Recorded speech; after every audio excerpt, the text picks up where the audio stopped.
How and how you recall the thing fastly. How would your mind recall the thing fastly? Whenever you read the things, so you are little bit confused, है ना? याद नहीं होता है, ठीक है? So this is the best game to recall the thing or learn the things fast.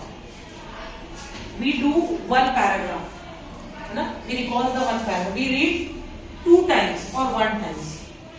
After that, we close the books and I'll ask you few questions to you. ठीक है? Are you ready? चलिए start. Who is the Rabindranath Tagore? Rabindranath Tagore is the person who got the Nobel Prize. He wrote the Rashtriya Gaan, है ना? He is a very famous person. He is basically from the Calcutta and their mother language is Bengali. ठीक है? He is basically he was a poet. कवि थे बहुत बड़े. ठीक है? इनकी हिंदी में भी कविता है और इंग्लिश में भी कविता है. ठीक है? Listen carefully, concentrate on the line and take your pencils and underline it. ठीक है? I'll repeat the things 2 times. I'll repeat the things 2 times. ठीक है? चलिए, Rabindranath Tagore is born in 1861 and 1941. He was born in 1861 and died in 1941. He is also called a Gurudev. What he called a Gurudev? Because in Bengalis, people are used to call the Gurudev.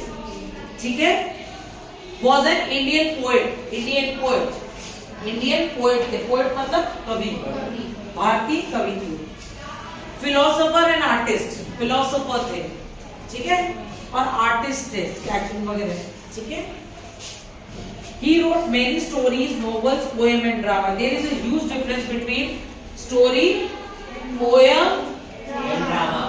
Story means कहानियाँ. There is a long and short both. Secondly, novels. क्या कहते हैं हिंदी में? ग्रंथ नहीं. Novels होती है जो ऐसी बुक्स आती है स्टोरीज से थोड़ा बड़ा सा होता है. ठीक है? ग्रंथ अलग होता है. पोएम कविता एंड ड्रामा नाटक. Very good. नाटक. ठीक है? He is also very famous on composing music. Okay, you heard about the music? Like there are so many musics composed by the Gurudev.